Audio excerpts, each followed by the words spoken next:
Bismillahirrahmanirrahim. Değerli izleyiciler, hepinizi Yüce Allah'ın selamıyla selamlıyoruz. Yeni bir Pergel programıyla karşınızdayız. Bu haftada, bu haftanın önemli bir gündemi olan engellileri gündeme taşıdık. Konumuz engelliler, daha doğrusu engellilerin dünyası dedik. Yani farkındalık, yoksa genel böyle yuvarlak bir başlık değil de engellilerin farkında olmak. Temamız bu. Engellileri anlamak. İki tane değerli konuğumuz var. Anadolu Engellileri Birleştirme Derneği İstanbul Şube Başkanı Sayın Hasan Çatalbaş bizlerle. Hocam hoş geldiniz. Hoş bulduk. Yine eğitimci dedik ama çok vasıf var. Ben kısa kestim sadece eğitimci diye. Ramazan Sincar bizlerle. Siz de hoş geldiniz. Hoş bulduk. Çok teşekkür ederim. Şimdi böyle çok basit bir soruyla başlayayım. Yani engelli deyince ne anlamamız gerekir? Böyle sizden başlayayım. Yani böyle klasik işte hayat fonksiyonları, vücut fonksiyonları kısmen yeterli, yetersiz neyse, yani şöyle neyse tanımı, tarifi, istersen oradan başlayalım. Daha sonra engellilerin karşılaştığı sorunlar, işte çözüm önerileriniz, yapılanlar, yapılmayanlar, konuyu genişletiriz inşallah. Buyurun Hasan Bey. Engelli nedir? Engelli %40 ve üzeri vücut fonksiyonunun tamam veyahut da kısmi noksanlığına engel deniliyor. Pardon. Engelli. Bu fonksiyonları taşıyan kişiler de engelli olarak değerlendiriliyor. İster doğuştan olsun, ister sonradan. İster doğuştan, ister sonradan olsun. Bu fark etmiyor. Yani tam teşekküllü bir devlet hastanesinden heyete çıkarılıp heyetin vermiş olduğu bu %40 ve üzeri ise %39 ise engelli değil. %40 ve üzeri ise engelli, kanunen engelli sayılmış oluyor. Tabi bu bir alanda değil, hepsi eşit mi görülüyor? Yani işte görme engelli, yürüme engelli, işitme O engelli. raporun içeriğine göre değişiyor Özkan Hocam. Şimdi %40 mesela görme engelli veyahut da %40 ortopedik engelli. Yani o kişinin aldığı rapora göre belirleniyor. Yani oranlar heyetin vermiş olduğu rakamlardır. Evet. Yani bazı engelliler var mesela, hani dediniz ya vücut fonksiyonları, yani Evet. daha sanki böyle zorlanıyor. Tamam, o %40, %70 diye belki gidiyor ama Gidiyor, evet. mesela görme engellinin yaşadığı bir zorluğu belki başka bir engelli daha farklı yaşıyor. Yani bu görecelik nasıl aşılıyor, bu göreceli? Yani O kendi sınıfı içinde değerlendiriliyor. Yani o engellinin kendi sınıfı içinde. Yani görme engellinin zorluğu 5 sınıf. Daha o zaman şöyle açabiliriz konuyu. Bizde 5 gruba ayrılan engelli var. 1. Görme engelli. 2. İşitme engelli. 3. Ortopedik engelli. 4. Zihinsel engelli. 5. Süregen engelli. Bu konu başlıkları altında değerlendiriliyor. son kısmı ne dediniz? Süregen. Ne demek? Nedir bunlar? Kalp, şeker, böbrek yetmezliği Bu gibi. şekilde olma. Yani mesela şeker bir süregen bir rahatsızlıktır. Kalp hastalığı, bypass vesaire bunlar süregen bir rahatsızlıktır. Bunlara biz süregen ismi veriliyor. 5 grup altında değerlendiriliyor. Peki böyle bir sayı yani telaffuz edilebilir mi? Yani mesela Türkiye'de şu kadar engelli var veya işte farklı Hocam kategoriler. onu şöyle değerlendirebiliriz. Birleşmiş Milletler'in belirlediği %13 ile %15 arasında bir genelleme var. Ama Türkiye'de biz bunu baz alırken genelde %13'ünü baz alıyoruz. Bunları da tabii ki tamamen kategorize ettiğiniz zaman böyle bir net bir veri sağlayabilir misiniz derseniz maalesef net bir verimiz yok. Ama genel itibariyle %13 baz alınıyor. Bu da 85 milyon ülkemizin %13'ünü hesap ettiğiniz takdirde aşağı yukarı 11 milyon civarı ülkemizde engelli var. Çok büyük bir rakam, yani 11 milyon çok büyük, yani yüksek bir rakam. Bunu hocam şöyle haklısınız, çok ciddi bir rakam. Bunu bir de aileleriyle çarptığınız takdirde çarpan etkisiyle Türkiye'deki en büyük aslında kitledir. Direkt ve endirekt bir kitle. Evet. Bu kitlenin sosyoekonomik yapısı da Türkiye'nin çok altındadır ve %80'i Türkiye'nin sosyoekonomik yapısı en alt kısmında olan tabakadır. Yani bu 11 milyonluk engelli nüfusun da maddi durumu çoğunluğu itibariyle yetersiz yani. Yetersiz, oldukça yetersiz. Oldukça yetersiz. Dolayısıyla hem kendi engelleriyle yani uğraşıyorlar, bir de maddi engellerle uğraşıyorlar. Tabii ki. Yani hem kendi engelleri hem maddi Ekonomik engellerle yani. Artı bir de sosyal çevreyle yaşanan engeller. Yani konuları açtıkça konu açılıyor. Evet, şimdi geleceğim. Bir de sizin Anadolu Engellileri Birleştirme Derneği olarak yani yaptıklarınızı da konuşacağız. Ramazan hocama da döneyim. Siz de şimdi az önce programdan önce Hasan Bey'den yani engelli durumu ile ilgili bir bilgi alayım dedim. Yani görme engelli Hasan Bey. Siz de yürüme ortopedik diyebiliriz. ortopedik diye engellisiniz. geçiyor. Evet. Şimdi sizinki de doğuştan değil, sonradan Evet, benim trafik kazası. trafik kazası. Evet. Şimdi ya özellikle yani o nasıl başladı yolculuk? Sizden dinleyeyim hani Evet. biraz sanki daha önce dinlemiştim. İlginç Evet. bir öykü var orada. Evet, ilginç bir öykü var. Biraz özel gibi olacak ama Evet. Olsun. olsun, buyurun. Herkes bilsin. Ben daha önce de beden eğitimi öğretmeniydim. Halen de görevime devam ediyorum. 2009'da ilk atamayla Bahçelievlere atanmış yeni Çiçeğiburnu'nda bir öğretmenken 3 yıllık görev süresi sonunda kendi öğrencilerimi, özelde bir de işim vardı serbest olarak. Öğrencilerim Samsun'a sınava gidiyordu. Ben de onlarla beraber gidiyordum kendi aracımla. Tabii uykumuz geldi, uyumak istedik. Kaza yapmayalım diye yolu cebe çektik kısa süreli dinlenme alanına. Biz o sırada arabada uyurken başka bir arabanın seyir halinde direksiyon başında uyuduğu bir şoförün bize çarpması sonucu arkadan çarptığı için omurgamı kırdı. O sebeple omurilik felci oldum. Ben 10 yıldır omurilik felci olup tekerlek sandalyeye oturmuş bulunmaktayım. Tabii o zamanlar tekerlek sandalye ne, nasıl sürülür, nasıl hayat idame ettirilir bir bilgim yoktu hakikaten. Hatta her yerde söylerim, ben tekerlekli sandalye iten bireylerin elleri kirlenmiyor mu, nasıl yapıyorlar? Şöyle bir çemberin, kamera görebiliyor mu bilmiyorum ama bir çemberin olduğundan bile haberdar değildim, öyle söyleyeyim. Tabii başımıza geldikten sonra işin içine girmiş, öğrenmiş bulunuyorsun. Yani siz dinlenirken, arabada dinlenirken evet. arkadan çarpan bir araba. Arkadan çarpan bir araba. Yani dolayısıyla nerede kişinin başına ne Kesinlikle. geleceğini hiç kimse bilemez. Ne Herkes- zaman engelli olacağını da hiç kimse bilemez. Evet. Evet, bizimle karşılaşan insanlar bunu söylüyor. Yarın ne olacağımızı bilemeyiz. Evet, biz de bilemiyorduk, hesabını yapmıyorduk. Ama bence hesabını yapmak gerekir. Yarın ne olacağını hesabını yapmak gerekir. Önceden buna yatırım yapmak, önceden başına gelmeden bunun önlemini almak ya da işte başına gelmiş gibi, empati diyoruz buna, davranmak, bu her bireyin bir görevidir bence. Evet.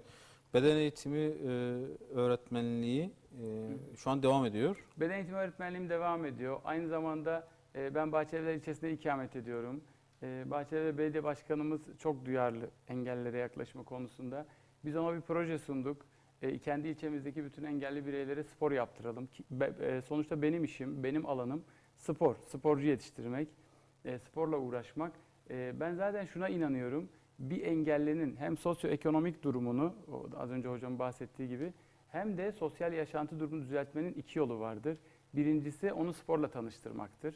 Sporla bir yere getirmektir. İkincisi onu istihdam etmektir. Yani engelliye şunu vermek yerine, şu yılı kutlamak, şu günü kutlamak yerine istihdam edip sosyal yaşantının içerisine dahil etmek gerekir. Ve bununla beraber sporla tanıştırmak gerekir. Engelli ancak bu sayede engelini atlatabilir. Bu sayede bunun üstesinden gelebilir. Ben bunun bizzat örneğiyim yani. Evet. Onu söyleyebilirim. Yani diyorsun ki böyle hani tamam nümayişini de yapalım. Yani günlerini de kutlayalım tamam. Evet. Ama engellilere yapılacak en büyük iyilik bu ikisidir Evet. diyorsunuz. Yani Bu sebeple evet, sporla istihdam. kesinlikle bu sebeple belediye başkanımıza bir proje sunduk. İlçemizdeki bütün engelli bireylere spor yaptıralım, sporla tanıştıralım bunları. Halihazırda devletimiz istihdam görevini yerine getiriyor, getirmeye çalışıyor. Biz de bu yoldan yürüyelim. Belediye başkanımız sağ olsun bizi Engelliler Meclis Başkanlığı'na getirdi. Yanında Engelli Spor Birim Koordinatörlüğünü verdi bize. Şu an ilçemizde biz 180 tane öğrenciye, ilçemiz okullarında okuyan 180 tane engelli bireye hem spor yaptırıyoruz hem müsabık, yani performans sporcusu haline getiriyoruz bunları. Lisanslandırıp müsabakalara götürüyoruz. En son geçenlerde Petkin Boçya Türkiye Şampiyonası'na katıldık. Burada bir Türkiye ikincisi dereceli Türkiye ikinciliği elde ettik. Önümüzdeki günlerde Samsun'da bir bedensel engeller masa tenisi turnuvasına gideceğiz. Yani böyle çocuklarımızın hayatına dokunmak istiyoruz, dokunuyoruz. Evet. Tabii sen de aynı zamanda masa tenisi derecen var, Evet, değil mi? aynı zamanda ben masa tenisi paralimpik havuz sporcusuyum. Yani bu şu demek oluyor. Henüz milli formayı giymedik ama giymek yakındır inşallah nasip olursa. Şu an 2024 Paris Olimpiyat hazırlık sürecindeyiz. Yurt dışı maçlarımız başlarsa o formayı da giyeceğiz, terleteceğiz. Kendim de aktif bir şekilde her gün antrenmanımı yapıyorum. Evet. Yani hem de engellilere bu eğitimleri veriyor. Hangi Evet. dallarda eğitim veriyorsun? Biz 10 branşta yola çıktık. Yani bunun içerisinde işitme engelliler, görme engelliler, otizm ve Down sendrom dediğimiz zihinsel boyuttaki engelliler ve bedensel engeller. Şimdi bedensel engellerde okçuluk, masa tenisi, dart branşımız aktif. Bunun yanında işitme engellerde yüzmeyi açtık, bedensel engellerde yüzmeyi açtık. Bir de yanında işitme engellerde güreş eğitimimiz var. Otizm ve Down sendromlu çocuklara da jimnastik ve judo eğitimlerimiz var. Evet. Evet. Tabii sen hepsinde yoksun herhalde. Yani bunların koordinasyonunda Evet, varsın. ben bunun koordinasyonu... Yani herhalde güreş öğretmiyorsun. Aynen yok. Bunun Evet. koordinatörlüğünde varım. Diğerleri bizim ilçe spor müdürlüğü, ilçe milli eğitim müdürlüğü ve Bahçeli Belediyesi'nin ortak bir projesi olduğu için hep birini bir arada götürüyoruz. Ben koordinatörlüğünü yapıyorum. Antrenör arkadaşlarımız sağ olsunlar işin ehilleri bu işin eğitmenliğini yapıyorlar. Evet. Peki tekrar döneceğim sana. Hı hı. Şimdi Hasan hocama geleceğim. Siz de şimdi az önce hani bir böyle farklı sınıflandırma yaptınız. Hani 5 sınıf saydınız değil mi? Engelli Evet, evet. sınıfı. Doğuştan engelli olmak veya sonradan engelli olmak arasında bir ayrım yapılıyor mu? Yani engelli hem tarifi olarak hem yaşadıkları sorunlar olarak böyle bir farklılık var mı? Şimdi resmi olarak rapor aldığınız andan itibaren geçerli. İster doğuştan o yani İster, yok, fark et. raporunuz ne tarihte? İşte çocuğunuz eğer engelli doğmuşsa ona göre işte fizik tedavi rehabilitasyon vesaire derken raporu almak zorundasınız. Oradan zaten başlıyor süreç. Veyahut da bizim gibi sonradan olmuşsanız sonradan müracaat ediyorsunuz. İşte ya Sosyal Güvenlik Kurumu'ndan emekli olmak için veyahut da başka iş yeriyle ilgili bir sıkıntınız oluyor. Onunla ilgili vesaire derken bir şekilde bu sürece takılmış oluyorsunuz. Evet. Şimdi hep böyle bu tür konularda hani devlet denilir. Yani işte sosyal devlet şunu yapmalı, devlet şu önlemleri almalı, şu yasaları çıkartmalı, şu adımları atmalı filan. Geçmişe göre yani şu anda yapılanları nasıl görüyorsun? Yani hem işte diyelim ki evinde engelli bir birey olan kimselere işte yapılan ödemeler var, katkılar var sanırım farklı şekilde devam ediyor. Bunlar olsun veya hayat kolaylaştırma anlamında ki düzenlemeler olsun. Geçmişle günümüzü kıyasladığınız zaman devletin yaptığı şeyler veya yapması gereken şeyler, şunu biraz açabilir misiniz? Evet. Şimdi Özkan Hocam güzel bir konuya değindiniz. Yapılanlar, o zamana kadar yapılanlar var, yapılamayanlar var. Yapılıp da artık günümüzde yetersiz kalanlar var. Böyle bir üçlü açmazın içindeyiz. Mesela bizim yıllardır mücadelesini verdiğimiz bir konu var. Engelliye bakan, engelli yakınların sosyal güvenlik çatısı altına alınması. Bunu Perşembe günü Bakan Yardımcımız Rıdvan Duran Beyefendi'ye de izah ettim, anlattım. Bu nedir? Bu engellisine hayatını adayan annelerimizin, eşlerimizin, kızlarımızın, genelde bayanlarımızın yükünü çektiği bir grup var. Yani bizlerin yükünü çekiyor bu grup. Hayatını bizlere adıyor. Dedik ya, sosyoekonomik yapı %80'i bunun garip. Bu bayan hayatını bu engellisine adadı. Gel zaman git zaman, yaş geliyor, ilerliyor.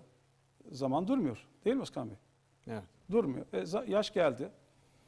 Şimdi ya engellisini kaybediyor.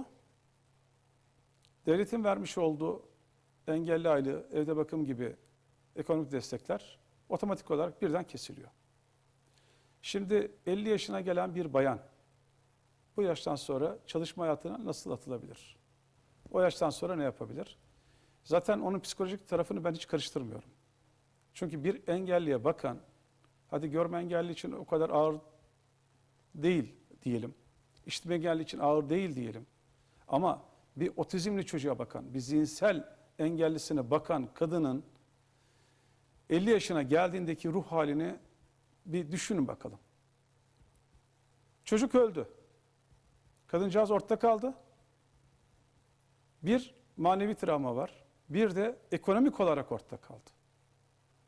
Diyoruz ki biz de bunu ne yapıp yapalım? Sosyal devletsek, bu ülkede birlikte beraber yaşıyorsak, bu engelli hayatını adayanlarını sosyal güvenlik çatısı altına alalım. Bir şekilde alalım.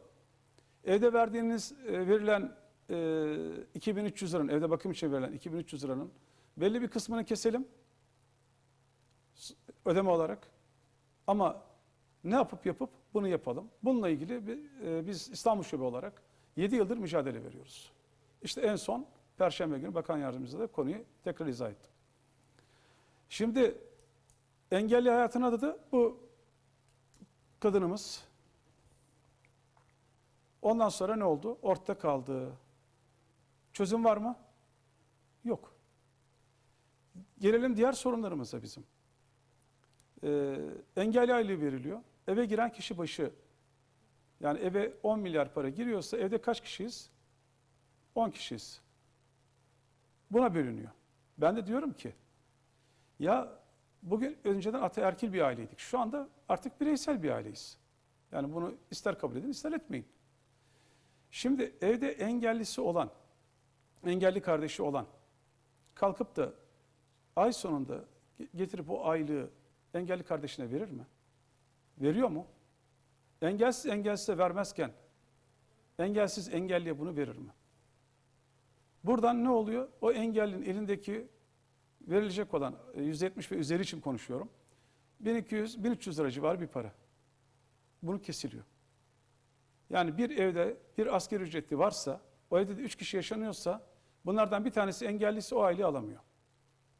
Bir daha söyler misiniz? Bir evde? Bir evde bir asgari ücretli varsa, 3 kişi yaşıyorlarsa, parayı 3'e böldük, eve başka gelir yok. Şu andaki asgari ücreti 3'e böldüğümüzde, o evdeki 3 kişiden biri de engelliyse engelli aile alamıyor. 1417 lira kişi başı. 1418 lira olunca bu para kesiliyor. 1417 liraya geçmeyecek. 1416'da bunu o engelli alabiliyor. 1418'de alamıyor. Böyle bir açmazın içindeyiz. Bir diğeri de yine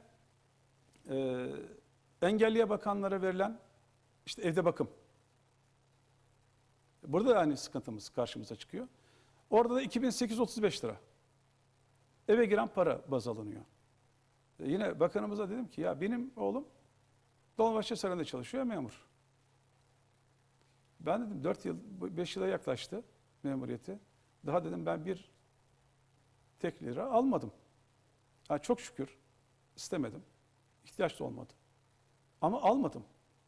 Velev ki ihtiyaç olsa ne kadar alabilirsiniz dedim bakanıma. Veyahut da sizler çocuklarınızdan bunu alabilir misiniz? Yani bir baba evladından bunu nasıl isteyebilir? Veyahut da bir engelli, o evdeki bir engelli kalkıp da abisinden, kardeşinden, ablasından bunu isteyebilir mi? Onlar verirse eyvallah diyecek, vermezse sesi yok. Raporlarla ilgili yine sıkıntılarımız var. Yani siz doğrudan engelliye... Biz engellinin kendisinin ve engelliye bakanın baz alınmasını istiyoruz. Yani bu maddi konudaki... Yani orada işte asgari ücreti şuna böl, buna böl, işte şu kadar olursa bu kadar olur. Evet. Yani o tür ince şeylere girmeden diyorsunuz. Engellinin kendisi çalışıyor mu? Çalışıyorsa ihtiyaç yok zaten. Eğer çalışmıyorsa, ihtiyacı da varsa ona verin. Ama bunu verin şahsın kendisine. Yani onun insani olarak yaşamını sürdüreceği bir miktar da, yani tabii miktar da önemli. 1300 lira şu anda verilen bu. %70 ve üzeri için konuşuyorum. Özkan Bey, eğer mahsur yoksa bir anımı anlatacağım. Buyurun Mustafa. Şimdi dernekte oturuyorum. İki tane hanım abla geldi. Bir tanesi engelli, bir tanesi engelsiz. Ben dedi 45 yaşındayım. Sordum yani bacım dedim bana her şeyi net anlat ki ben sana net cevap verebileyim. Annem babam saydı. Onların yanında yaşıyordum. Engelli aylığım vardı abi dedi. Bu 1300 liralık aylıktan bahsediyorum. 2022 ile bağlanan maaştan. Anne baba öldü. Abimin yanına sığındım. Abim de esnaftı. Sorun olmuyordu dedi. Ta ki dedi abim iflas etti. Şimdi bir yerde asgari ücretle çalışmaya başladı. Evde dedi 3 kişiyiz. Yengem, abim ve ben. Yengem de çalışmıyor. Bir abim de çalışıyor. Benim ailem otomatik olarak kesildi. Kesildi. Kesildi. Yani o evde abisi çalıştığı için. Abisi asgari ücretle çalıştığı için 3'e bölündü. O 1417 liranın üzeri olduğu için kesildi. Ve kadıncağız başladı ağlamaya. Abi dedi ben özel ihtiyaçlarımı abime nasıl söyleyeceğim? Ben ne yapayım söyle bana dedi. Ve benim bir hafta psikolojim bozuldu. Yani kolay bir durum değil. 45 yaşında bir bayan, 2 göz 2 çeşme ağlıyor. Bunları ben milletvekillerime ifade ediyorum görüştüğümüzde. Bakanımıza ifade ettik. Bürokratlarımıza ifade ediyoruz. Ama burayı bir türlü aşamıyoruz. Burayı aşmamız gerekiyor.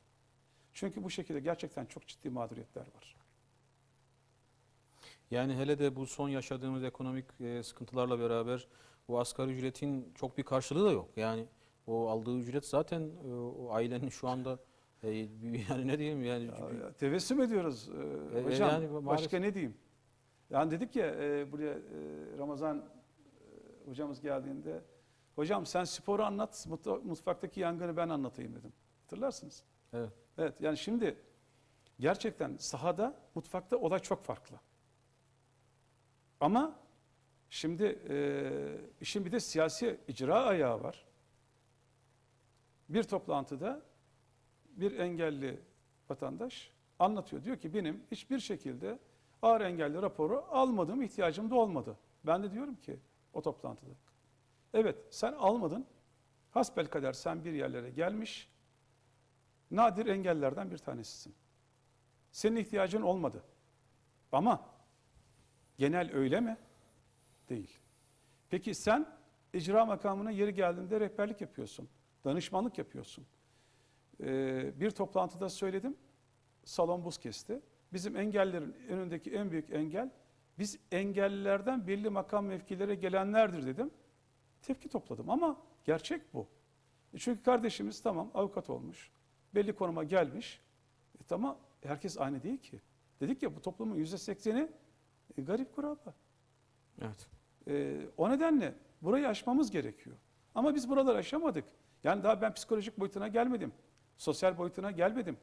Hocam Yani, oraya da gelelim bir sizde bir ara verelim. Evet. Ramazan hocama döneyim.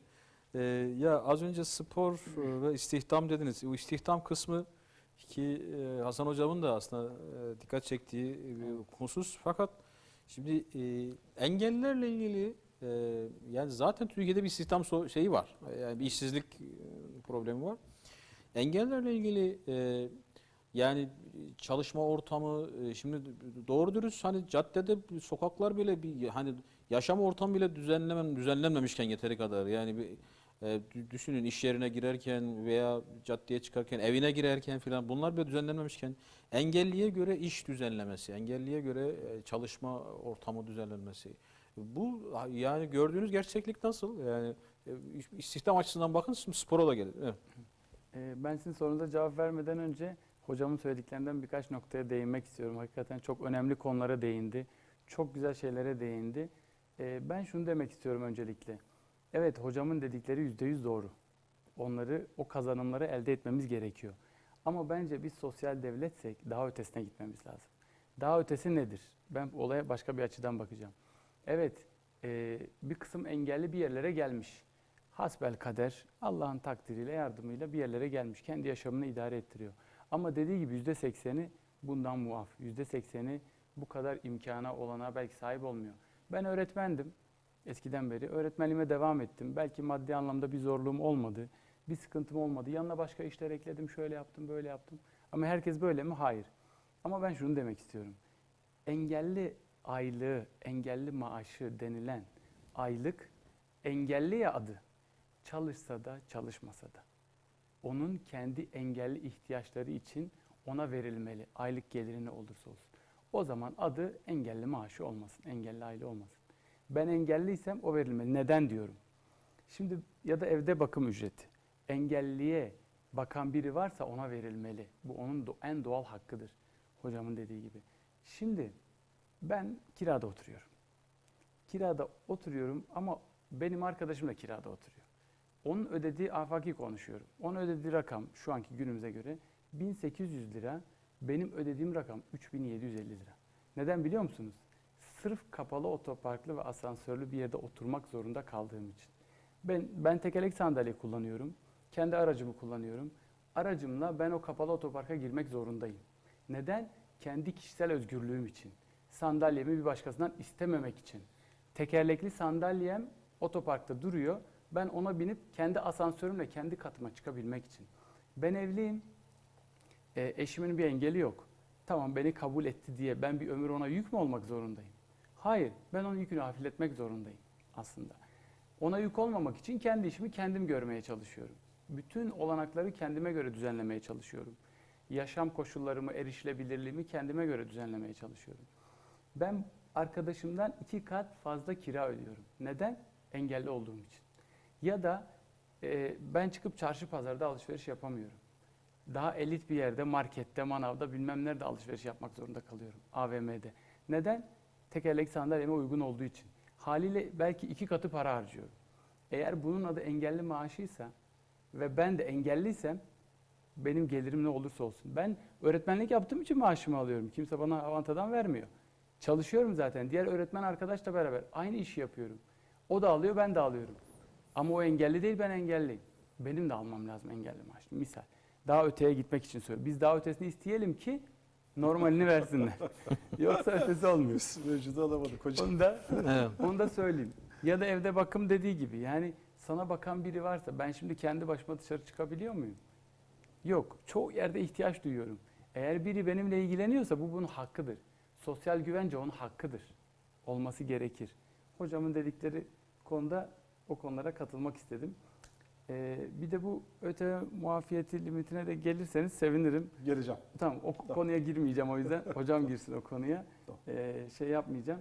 Bir de bunun üstesinden nasıl gelebiliriz? O konuya da sonra geleceğim. Hani ne yapmamız gerekiyor. Şimdi sizin bahsettiğiniz konuya gelince soruya bu erişilebilirlik, dış ortamın bize göre düzenlenmesi. Bence burada tabii bir nebze de olsa engelliye görev düşüyor. Engellinin yakınına görev düşüyor. Sonra da engelliye aday bireylere görev düşüyor. Yani onlar bence 3. sırada hala. Biz engelli birey olarak biz sosyal hayatın içerisinde olmalıyız. Dışarıda olmalıyız. İçeride olmamalıyız. Biz çıkacağız. Kendimize güveneceğiz. Oraya da gideceğiz, buraya da gideceğiz, spor da yapacağız. Eğer kaldırım uygun değilse onun düzeltilmesini talep edeceğiz.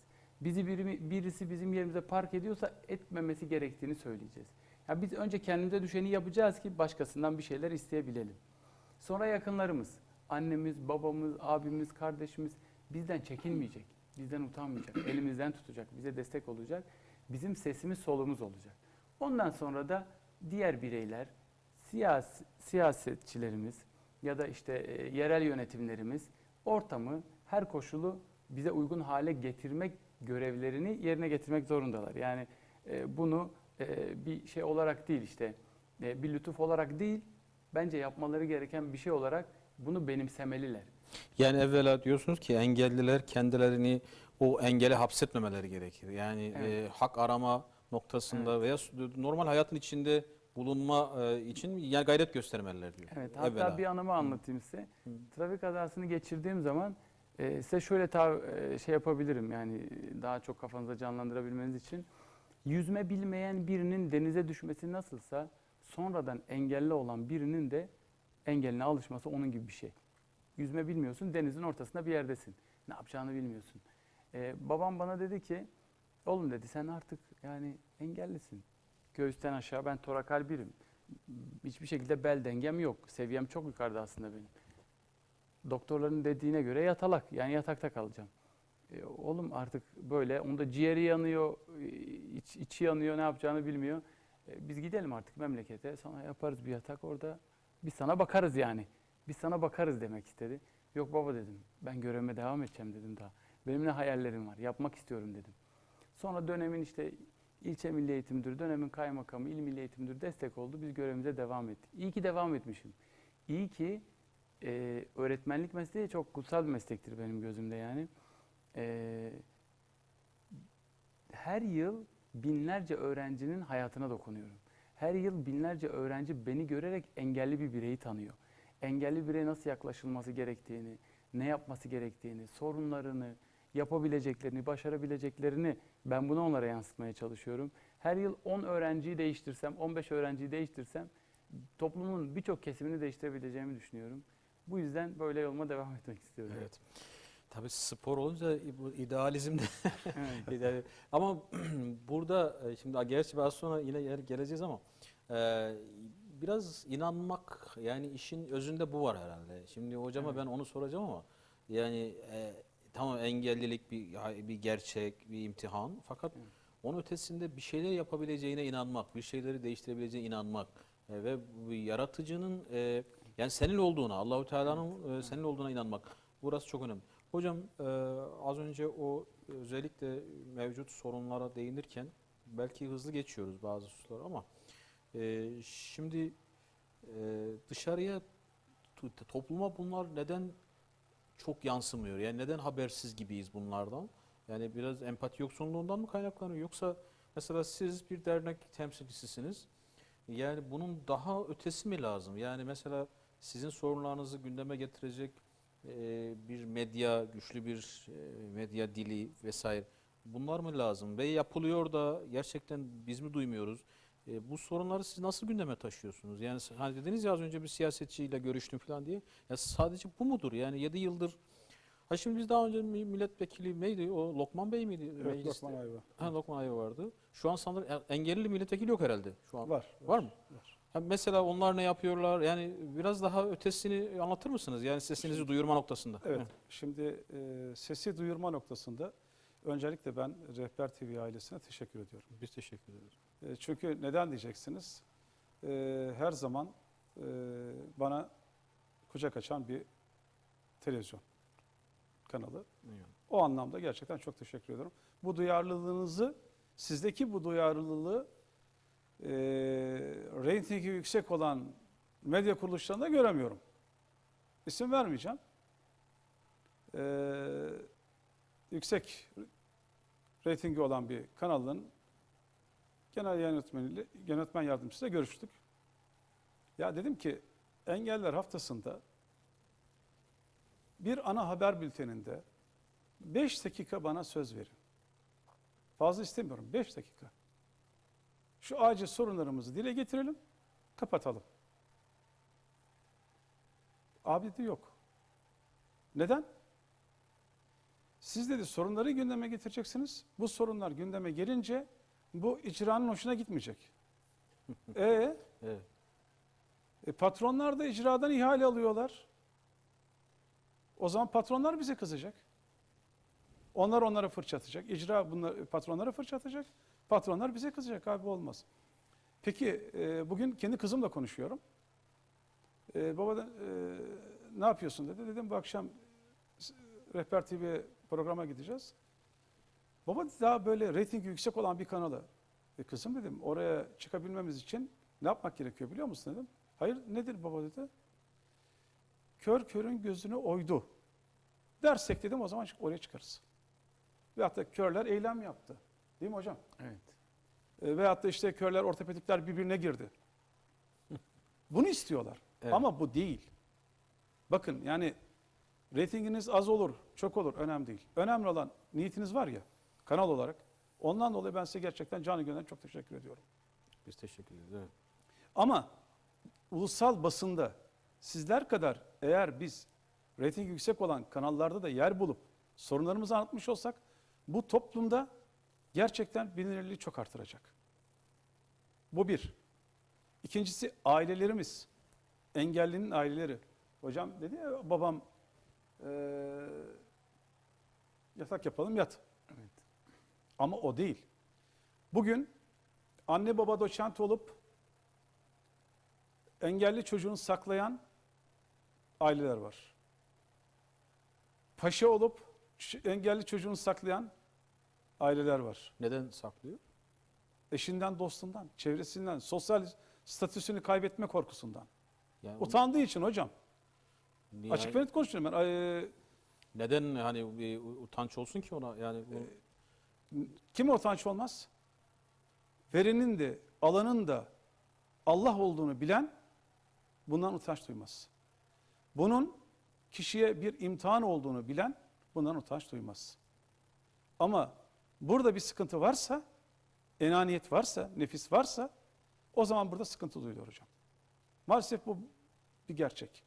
Eğitimlisinde de bunu görüyorum. Eğitilmemişinde de bunu görüyorum. Hiç fark etmiyor.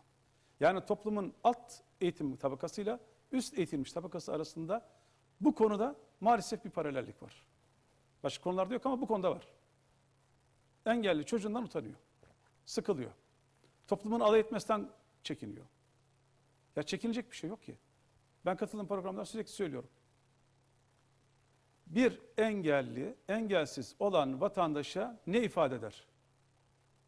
Engelsiz olan vatandaşa sağlığına şükretmesi için o engelli bir vesikadır. Bir an sonra Özkan Bey de bizim gibi olabilir. Var mı bir garantisi olmayacağının? Olacağının yok ama olmayacağının bir garantisi var mı? Yok. Bir pıhtı atar, yerinizde kalırsınız. Çok mu zor? Bir anlık. Ondan dolayı yani verinin de alanın da bu dünyanın da bir imtihan olduğunu, yaratıcının kime neyi ne zaman, nerede, ne şekilde takdir edeceğini bir tek yaratıcı biliyor. Onun dışında kimse bilemez bunu. Anneler doğurduğu sürece, altını çiziyorum. Kazalar olduğu sürece, Şekil Adı hocam örnek. Evet. Biz bu dünyada engelliler eksik olmayacak. Bundan utanç duyan bireylere de sesleniyorum buradan. Ne yaparsanız yapın, bu engeller bu dünyada olacak. Bunun ötesi yok. Bir değerli abimiz İETT'nin şoförlerine yönelik eğitim seminerleri yapıyorlar. Engelli bilinçlendirilmesi noktasında. Bir tane şoför geliyor ağlayarak bizim abi anlatıyor. Diyor ki ben durakta bir engelli gördüğüm zaman iğrenirdim. Kullandığı ifade şahsın. İğrenirdim. Kapıyı kapatır basar giderdim, almazdım. Ta ki Allah bana bir çocuk verdi. Ne görüyor, ne konuşabiliyor, ne yürüyebiliyor. Ben o zaman anladım ki yaptığım hatanın ne kadar büyük olduğunu. İlla ki herkesin başına bunun mu gelmesi gerekiyor? Bu dünya hepimize yeter. Bu pandemi öncesi biz bir programımızın ana başlığını öyle yaptık. Dünyada biz de varız. Varız ya. İsteseniz de istemeseniz de kabul etseniz de etmeseniz de engelsizler olarak bizler varız. Ya toptan bizi Nazilerin yaptığı gibi gaz odasına tıkayacaksınız, sonlandıracaksınız bizi. Değil mi hocam? Evet. Var mı ötesi? Evet, yok. Yok. Yok ötesi. Veyahut da bizle beraber yaşayacaksınız. Biz Anadolu Engellileri Birleştirme Derneği olarak ne yapıyoruz? Bizim derneğimizde ne kadar engelli varsa ondan daha fazla engelsiz var. Yani görülmemiş bir yapı şekli. Ve bizim her türlü aksiyonumuzda o engelsiz abilerimiz, kardeşlerimiz bizden daha çok heyecanlı, bizden daha çok hareketli, daha gayretli. yani önemli olan bir- o dernek faaliyetlerine katılma noktasında mı? Yok yardımcı olma. Evet, hem dernek faaliyetlerine katılma noktasında hem de yardımcı olma noktasında. Mesela bizim dernek yönetimimizden kardeşimiz, Sabri kardeşimizin hanımı bizde işaret dili kursu aldı. Daha sonra onu bir sonraki kademeye geçirdi. Bir sonra derken şu anda işaret dilinde son derece etkin ve yetkin bir kişi. Ve biz Güngören İlçe Eğitim Müdürlüğü ile bir eğitim semineri sonrasında talep topladık. 70 öğretmene işaret dili eğitimi verdik. Buradaki amacımız neydi biliyor musunuz hocam? 70 çarpı 40. Ne yapar? 2800. Biz o öğretmenlere işaret dili eğitimini verdik ya, biz o öğretmenlerimiz aracılığıyla 2800 çocuğumuza engelliyi öğrettik. Engellinin ne olduğunu öğrettik. Ve hocalarımız kendi okullarında da bu bilinci aşıladı. İşte bizim temelden eğitime adapte olmamız gerekiyor. Benim 3,5 yaşında ellerinizden öper torunum var. Şimdi benim görüp görmediğimi daha yeni yeni kavramaya başladı. Bana diyor ki, dede diyor, görmüyorsun, biliyorum ama diyor dokunabilirsin. Anladınız hocam? Dokunabilir. Çünkü neden? Bir görme engelli parmak uçlarıyla, parmak daha hassastır bizde. Hassaslaşıyor isteseniz de istemeseniz de. O yüzden onu göremiyorum, algılayamıyorum ama parmağınla sen onu algılayabilirsin diyor. 3,5 yaşındaki çocuk.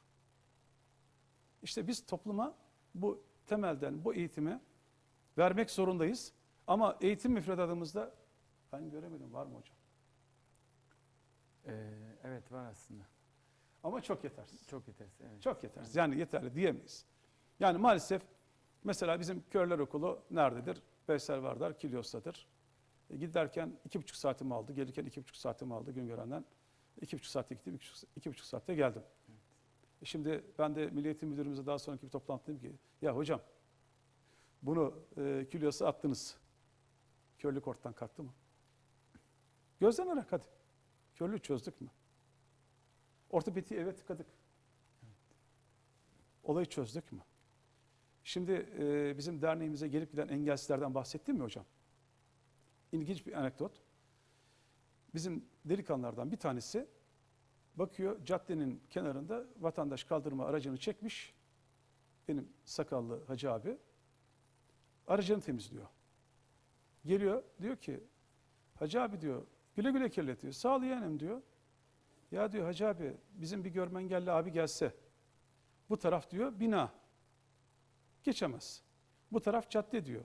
Sen de buraya diyor aracı park ettin. Bak burada işaret yolu da var diyor. Belediye yapmış diyor.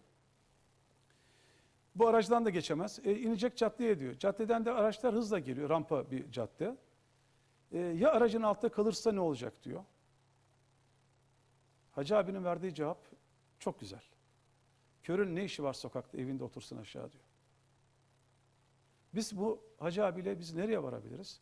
Bu ne insani ne de İslami. Ben öyle diyorum. Ne insani ne de İslami. Peki görme engellinin, ortopedik engellinin nefes almaya ihtiyacı yok mu? Topluma karışmaya ihtiyacı yok mu? Her şeyden önce insan sosyal bir varlık değil mi? Değil mi hocam? İşte o nedenle bizler topluma bunu aşılamalıyız. Eğitim camiasından başlayacağız. En küçükten yani anaokulundan bu eğitimlere başladığımız zaman yeni fark ediyorum. Bazı ana sınıf öğretmenlerimizin hassasiyeti var bu konuda. Küçükten başlıyorlar bu eğitimlere. Bu çok verimli olacak ileriye doğru. Evet. Evet. Hocam yani böyle siz konuşurken ben hiç kesmek de istemiyorum. Yani böyle 2 saat de konuşsanız biz dinleyeceğiz. Bilmiyorum hani zevk almak da biraz bir paradoks gibi geliyor. Hani siz çok tatlı konuşuyorsunuz ama işin bir de duygusal tarafı var. Evet. Yani Yok ben de bu arada burada mısınız yoksa kayboldunuz mu ona bakıyorum göremedim. Yok ben de daldım gittim yani öyle konuşuyoruz ki. Evet. Ya, Siz soruları bana teker teker sorarsanız Özkan hocam. Çünkü şimdi dediğim hani gibi ben çok- yani doluyum.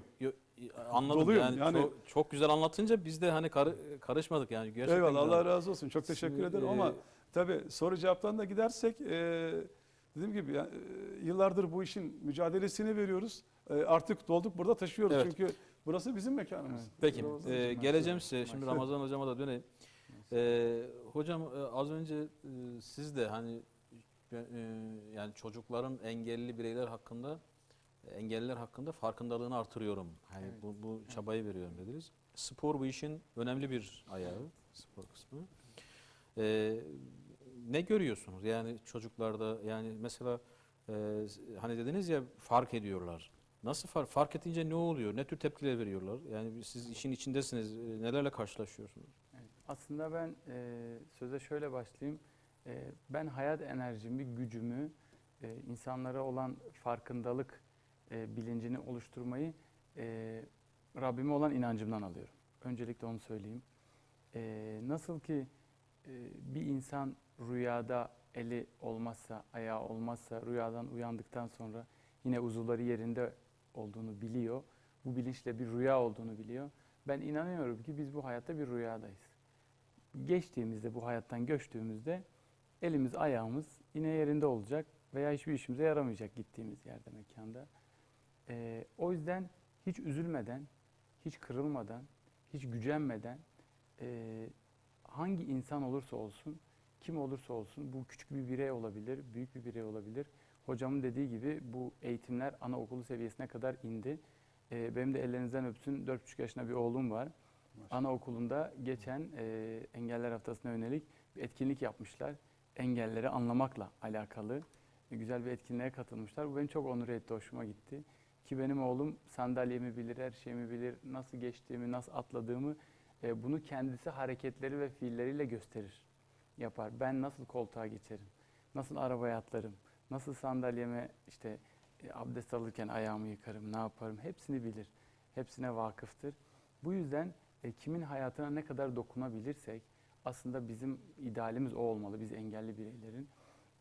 Bu işin püf noktası bence yerel yönetimler ve milli eğitim müdürlükleri, ilçe milli eğitim müdürlükleri. Yani her insan, her birey bir öğretmenin elinden geçiyor. Eğer biz öğretmenlerimize bu eğitimi verebilirsek, engelli bireylerin hayatıyla alakalı, yaşam tarzıyla alakalı, erişilebilirlikle alakalı bütün eğitimleri öğretmenlerimize verebilirsek, bu öğretmenler bütün öğrencilere bunu yansıtabilir. Veya yerel yönetimlerde, spordan gidelim yine, her yerel yönetim başkanı kendi bünyesindeki antrenörlere engelli sporcu eğitimi, bir engelli birey spora nasıl kazandırılır, bir engelli bireyin hangi spor branşına yatkınlığı nedir, nasıl çözülür ve kendi yerel yönetimlerinde buna uygun yaşam merkezleri, mesela her ilçede bir engelli yaşam merkezi muhakkak olmalı. Hele İstanbul gibi bir metropolde her ilçede, diğer Anadolu'da her ilde muhakkak bu yapılmalı. Bu sayede engelliyi oraya çekip engellinin hangi spor branşına yatkınlığı varsa o spora yönlendirilmeli. Hem bu sayede maddi imkanıyla da bir bütçe kazanacak belki, hem de sosyalleşip başka insanlara da yardımcı olacak. Eve tıkanmaktan kurtulacak. Yani ben şunu diyorum hep, Bahçeleri Belediyesi ile çıktığım şu yolda, ben her bir engelli bireyin tavan arasında, yani tavana bakmasını engellemek istiyorum.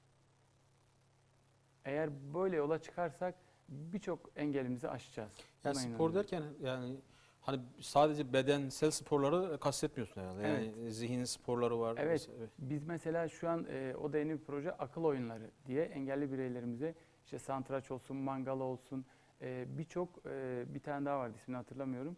Onlara yönelim sağlıyoruz. Ya da şu an ilçe spor müdürlüğümüzde diyetisyen olduğunu duydum.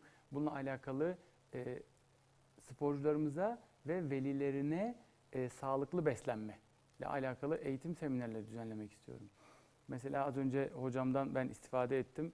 Ne yapmışlar? Bir projede Güngören İlçe Milli Eğitim Müdürlüğü ile öğretmenlere işitme, işaret dili eğitimi vermişler bu sayede.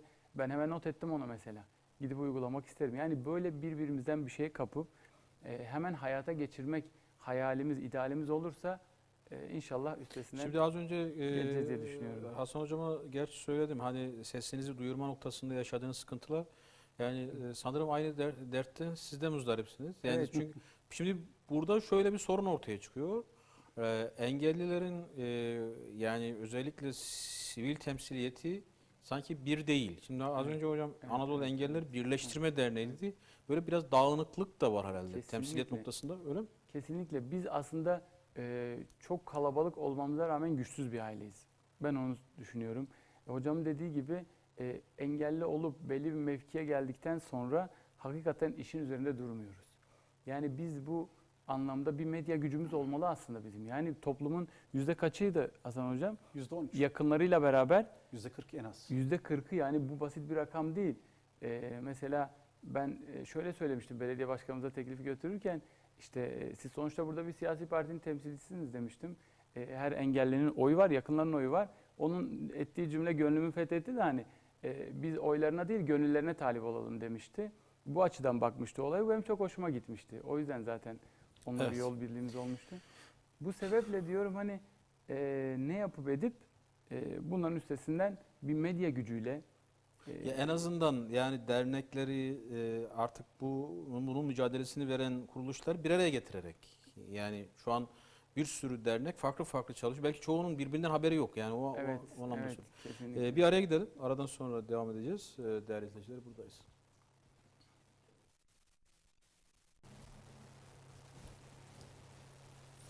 Değerli izleyiciler, kısa bir aradan sonra tekrar birlikteyiz. Stüdyo konuğumuz Anadolu Engellileri Birleştirme Derneği İstanbul Şube Başkanı Sayın Hasan Çatalbaş ve eğitimci Ramazan Sincar. Kendileriyle engellilerin hem sorunlarını hem de genel olarak engellilerin dünyasını konuşuyoruz. Az önce gerçekten de çok yani farklı konulardan bahsettiler konuklar. Hasan Bey'e tekrar ben döneceğim. Şimdi siz Anadolu Engellileri Birleştirme Derneği olarak dediniz ki biz hem engellilerle beraber hem de engelsizlerle beraber ortak faaliyet yürütüyoruz. İşte yani toplumda hissi olarak bir sahiplenme var herhalde, yani duygusal, ama yetersiz mi? Yani toplumun sahiplenmesi. Toplumun sahiplenmesi yetersiz hocam. Çünkü neden? Bizi daha tam anlayamıyorlar. Bir de bakış açılarından ben bahsetmek istiyorum. Eğer izniniz olursa. Estağfurullah. Şimdi bizim devletimizin tabii ki yöneticileri var. Geçmişten bugüne kadar. Bir tarihte bizim devlet büyüğümüze bizim engelli camiası gidiyor. Diyor ki Sayın Başbakanım diyor, bizim engellilerin işte sıkıntıları var. Bize bu konularda yardımcı olun. O devlet büyüğümüze dönüyor, diyor ki evladım diyor, Ramazan'da verilen sadakalar yetmeyip bir devletten mi istiyorsunuz diyor. Güzel bir bakış açısı. Bir diğeri de yine bir heyet halinde gidiyorlar. Bütün sorunları dosya haline getirmiş bizim engelli abilerimiz. Gidiyorlar, başbakanım diyorlar, işte bizim sorunlarımız var. Grubun, heyetin sözcüsü sorunları okumaya başlıyor. Başbakanın da randevusu varmış. Dosyayı kapıyor. Okuyan arkadaşın, abimizin elinden. Bu zamana kadar yapılanlar yapılmıştır. Bundan sonra da yapılmaya devam edilecektir diyor. Bizim abileri yolcu ediyor. Şimdi bu iki tane devlet büyüğümüzün bakış açısı. Bir yine devlet büyüğümüz de kalkıyor, diyor ki o zaman için bize özürlü deniyordu. Siz özürlü değil, bizim için özelsiniz. İşte bizdeki bakış açısı bu olursa biz o zaman bu ülkede sizlerle birlikte mutlu mesut bir şekilde yaşayabiliriz. Ama bu olması lazım. Biz kimseden sadaka talep etmiyoruz. Kimseden menfaatlenmenin derdinde değiliz. Biz de sizler gibi birer bireyiz. Ben şundan yanayım. Engellinin yapabilecek olduğu şeyleri bırakın engelli kendisi yapsın. Yapamayacak olduğu şeylerde yardımcı olun. Bunu ben öğrencilerimde de görüyorum. Aileler ya tam koruyucu ya tam dışlayıcı. Ortasını bu zamana kadar çok nadir gördüm. Zaten orta noktayı bulan aile ise, yani bilinçli, kendini bu konuda yetiştiren aile çocuğunu o kadar güzel yetiştiriyor ki o çocuk çok güzel makam ve mevkilere gelebiliyor. Mesela bizim bir tane gencimiz şu anda avukat. Bir diğerine bakıyorsun pedere mezunu, iş güç sahibi. Yani bir diğerine bakıyorsun hafız olmuş, yine bizden yetişen çocuklarımızdan. O nedenle yapabilecek olduklarını da bırakın, o imkanı verin, yapsın. Hazır alıştırmayın, çok korumayın, çok da dışlamayın. Veyahut da sen hiçbir şey yapamazsın, eve hapsedin. Bu da olmuyor. O yüzden bu toplumdaki öncelikle ailelerdeki bakış açısını bir değiştireceğiz. Ondan sonra toplumdaki bakış açısını değiştireceğiz. Bunun başka çıkar yolu yok. Eğer bu ülkede yaşıyorsak, bu dünyada yaşıyorsak birlikte beraber ancak böyle yaşayabiliriz. Ama bunun ötesinde ise bizim hakkımızda karar veren icra makamının da bize karşı olan bakışını değiştirmek durumundayız. Yani burada istihdamla ilgili Ramazan hocam birazcık girdi konuya. Evet. Ben de oradan devam edeyim.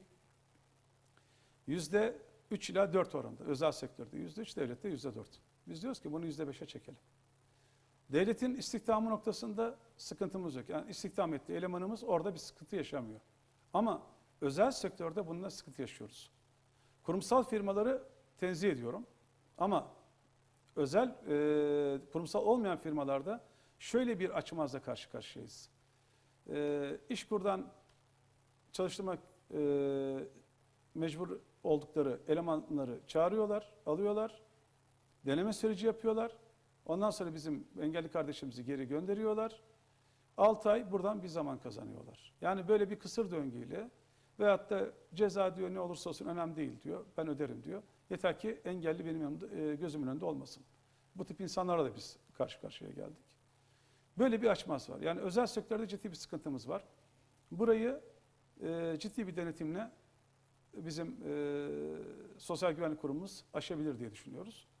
Ama kontenjan noktasında biraz daha bu kontenjanın yukarıya doğru çıkartılması gerekiyor.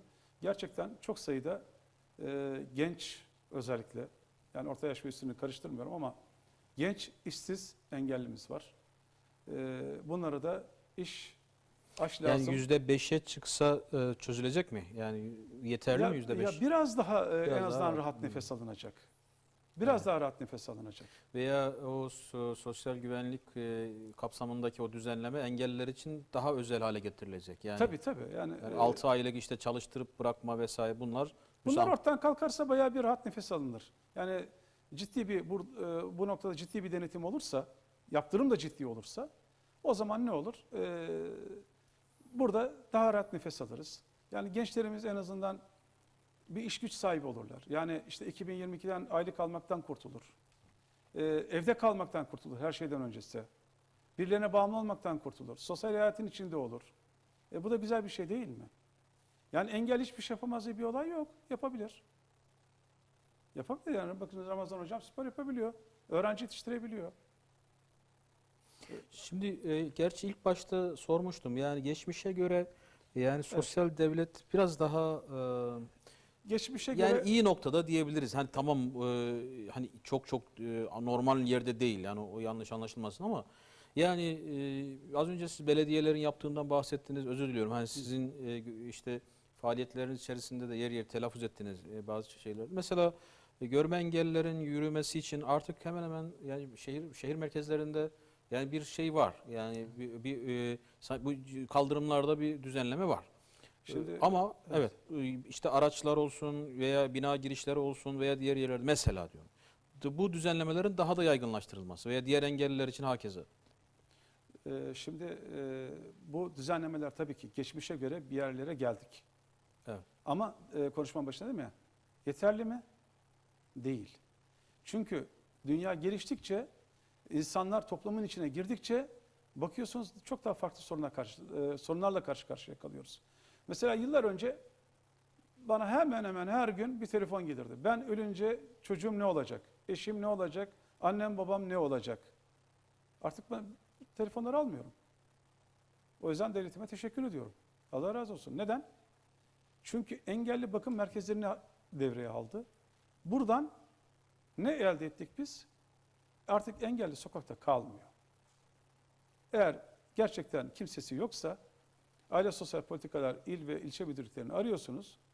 Buradan gelip gerekli olan müdahaleler yapılıyor ve buradaki bakım merkezlerine yerleştiriliyor. Burada dört dörtlük mü? Olmayabilir ama her şey bir başı var. Bu dört dörtlüğe de gelebilir mi? Zamanla gelir. Eksikler var mıdır? Vardır. Ama önceden hiç yoktu. Bunun için ben teşekkür ediyorum. Yapılana teşekkür etmeyi bileceğiz. Ama yapılamayanı da gündeme getireceğiz ki büyüklerimiz bunu bilsinler. Ona göre bize tedbir alsınlar. Yardımcı olsunlar. Yani güzel bir çalışma. Yakın zamanda dediğimiz gibi bu aylıklarla ilgili, ÖTV ile ilgili, raporlarla ilgili sıkıntılarımız var. Oraları aşamıyoruz. ÖTV biraz oraya girebilir miyiz? Buyurun. Buyurun. ÖTV ile ilgili önceden ÖTV ile araç indirimi alırken indirimli araç alıyoruz. Güvenlikli bir araç alabiliyorduk. Şimdi kur arttı.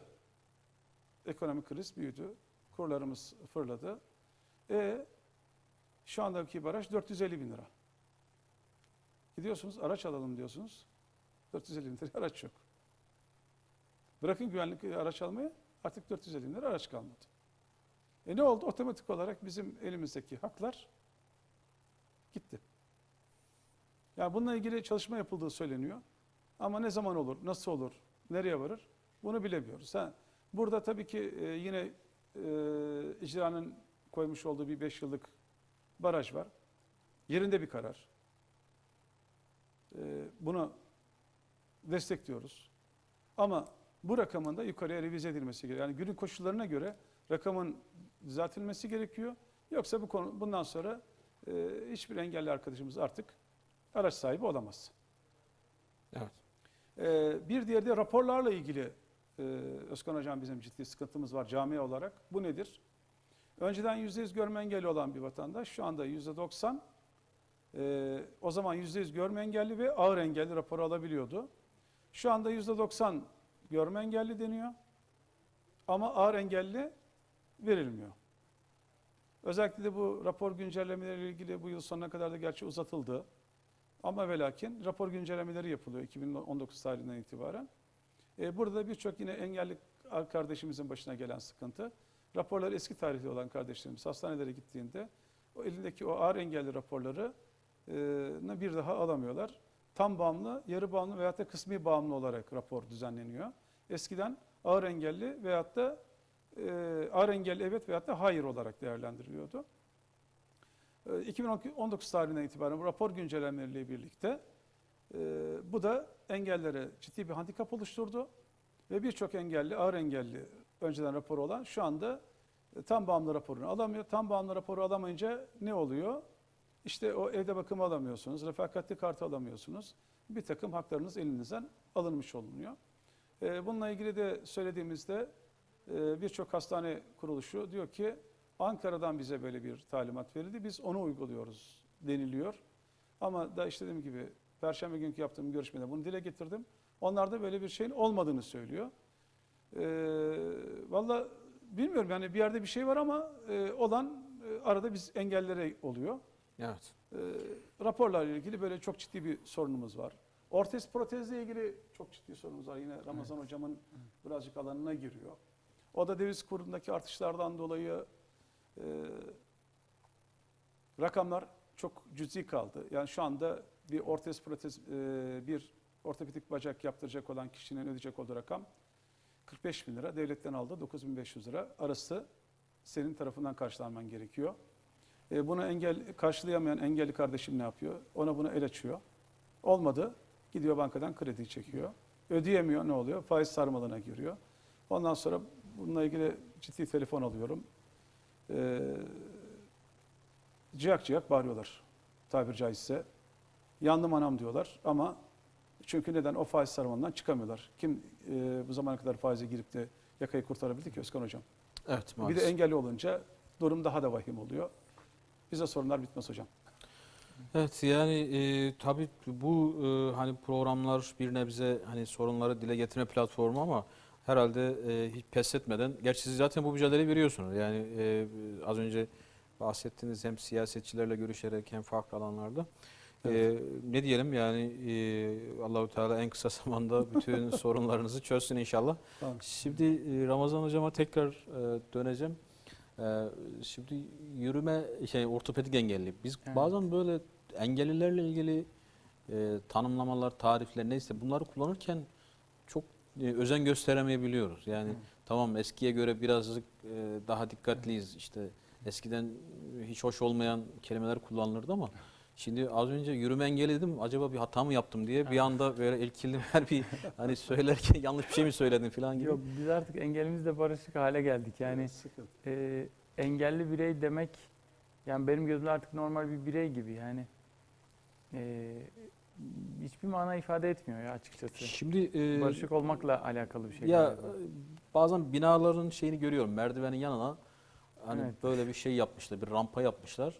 Şimdi o rampaya şöyle bakıyorum. Yani yüksekliği neredeyse 70-80 derece var. Yani Bu nedir burada bir hani şey kurtarma şeyi mi Evet, evet. vaziyeti mi kurtarma? Vaziyeti kurtarmak, projeyi onaylatmak, projeyi onaylatıp yapı denetimden geçmek, yani başka bir şey Onaylıyor değildir. mu bunlar? Onaylıyorlar maalesef.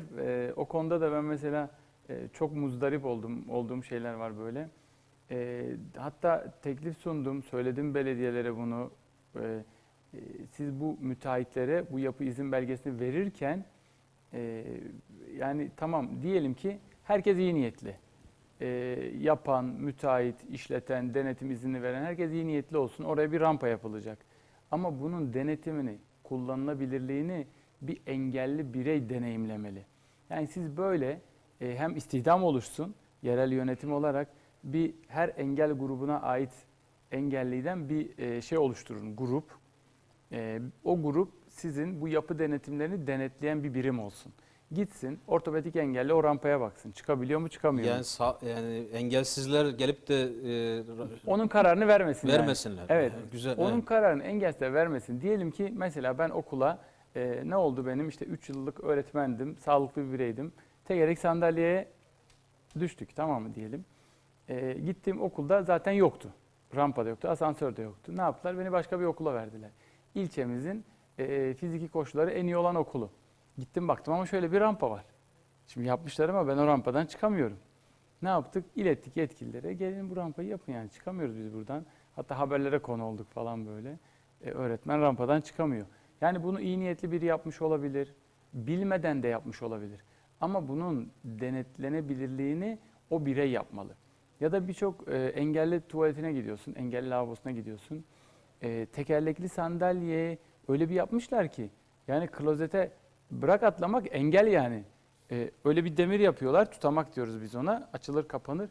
Ya onun sağ tarafta değil sol tarafta olması gerekiyor. Sandalyeyle gelecek, o tarafı tutacak. Ama hem demir bu tarafta hem sandalye bu tarafta, mümkünatı yok. Yani bu biliyor ki, insan biliyor ki bunu bilinçsizce yapılmış. Şimdi o rampa dediniz ya, şimdi inerken tamam. Peki çıkarken yani rampa böyle çok düşük bile olsa nasıl çıkacak bu? Yani çıkarken yine zorluk. Evet, tabii ki zorluk çekecek ama nedir işte, biraz daha kolları kuvvetlidir, bir şekilde çıkacak ama dediğim gibi bunun bir şeyi var zaten, eğim koşulu var, %6. %6'yı geçmemesi gerekiyor, yani bütün engel grupları için bu geçerli. Eğer yani yanlış varsa hocam düzeltsin, öyle biliyorum rakam olarak. Yani %6 eğimi geçiyorsa engelli için uygun bir rampa değildir orası. Şimdi bakıyorsun binaların girişine, şöyle yani bebek arabasıyla da çıkamazsın, Evet. yürüsen de yürüyemezsin, çıksan da çıkamazsın. Bu konuyla alakalı yerel yönetimlere tabii ki iş düşüyor. Ama bence bu erişilebilirlik konusunda işte park yerlerimizin işgal edilmesi, asansörde çoğu zaman biz bekliyoruz sağlıklı bireylerin doluşması asansöre. Ya bunların üstesinden de bence toplumu bilinçlendirmekle üstesinden gelebiliriz. Tamam, biz denetimden bahsediyoruz. Orayı denetleyelim, burayı denetleyelim ama bence bir içi denetim mekanizması olmalı. Yani toplumumuzu bu konuda eğitim vermeliyiz. Bilinçlendirme anlamında eğitim seminerleri düzenlemeliyiz. Herkesin ailesine girip, yani öğrenci vasıtasıyla o aileye o eğitimi vermeliyiz. Engelli yerine park edilmez, engelli varken asansöre binilmez. Yani birçok konuda işte rampa yapılırken şöyle yapılır, arabanı park ettiğinde kaldırıma çıkmayacaksın gibi birçok konuda bu iç denetim mekanizmasını devreye sokup halkı bilinçlendirmek gerekiyor. Hocamın bahsettiği bu ortez protez konusu da hakikaten çok muzdarip olduğumuz bir konu.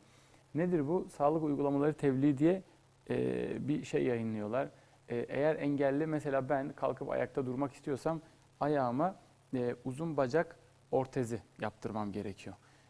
O sayede dizlerimi kilitliyorum, ayakta durabiliyorum. Yürümek için değil ama ayakta durup en azından kan dolaşımının daha hızlı olması, işte iç organların daha işlevsel hale gelmesi için bunu yapmak zorundayım.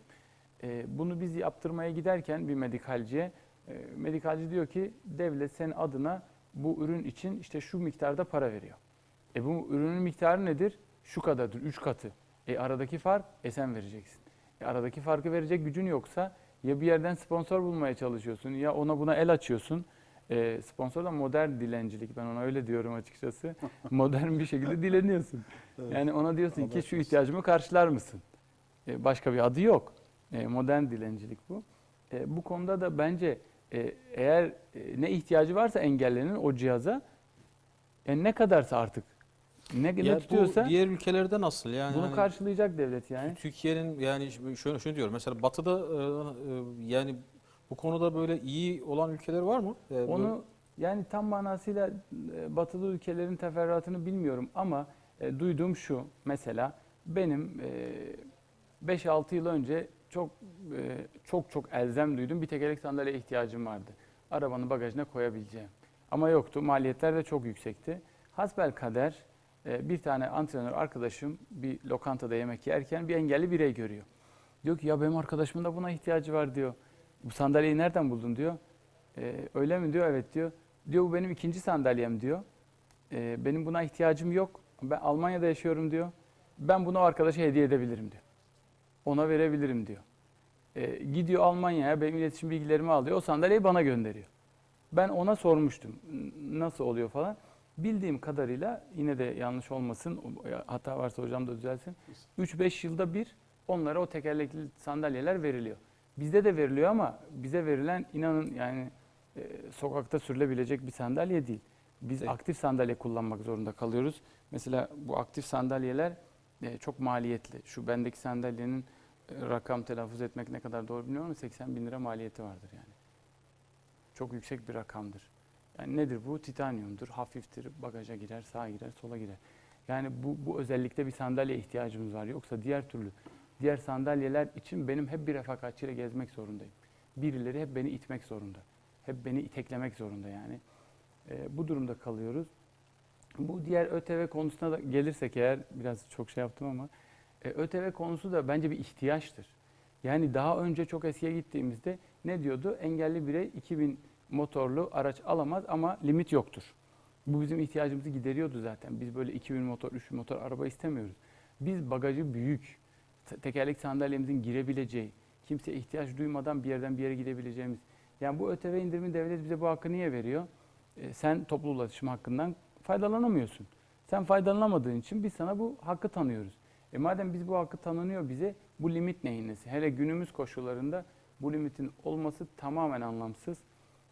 Bu konuda da kesinlikle devlet büyüklerimizin inisiyatifini bir an önce alıp engelli bireylerimizin mağduriyetini gidermesini talep ediyoruz. Buradan Peki. sizin aracılığınızla. Peki. Size de bu konuda da çok teşekkür ediyoruz. Bize zaman ve vakit ayırdığınız için. Biz açıkçası. teşekkür ediyoruz. Hasan Hocam son bir cümle alalım, toparlayalım ve çıkacağız. Buyurun. Evet. Bize bu fırsatı verdiği için şahsınızda Rehber TV ailesine gerçekten çok teşekkür ediyorum. Her zaman biz buradayız. Yaşadığımız sürece bu aileyle beraberiz. Burada sorunlarımızı yine imkanlar ölçüsünde dile getireceğiz. Bundan dolayı hepinize gerçekten canı gönülden teşekkür ediyorum. Bunun sorunlar aşılamayacak sorunlar değil. Yeter ki el ele verelim. Niyet iyi olsun. Akibet illaki hayır olacaktır. Niyetlerimizi iyi tutalım. Allah razı olsun. Çok çok teşekkür ediyoruz. Sağ olun, var olun. Yani ayrıca bir de biz de gurur duyduk. Siz hani engele takılmadan geldiniz. Çok çok sağ olun. Allah razı olsun. Değerli izleyiciler, konuklarımız Anadolu Engellileri Birleştirme Derneği İstanbul Şube Başkanı Sayın Hasan Çatalbaş'la eğitimci Ramazan Sincar hocamdı. Kendilerine çok teşekkür ediyoruz. Gelecek hafta farklı bir konuyla karşınızda olmayı umuyoruz. Buluşmak dileğiyle. Hepinize Allah'a emanet ediyoruz. Selamun Aleyküm ve Rahmetullahi ve Berekatuhu.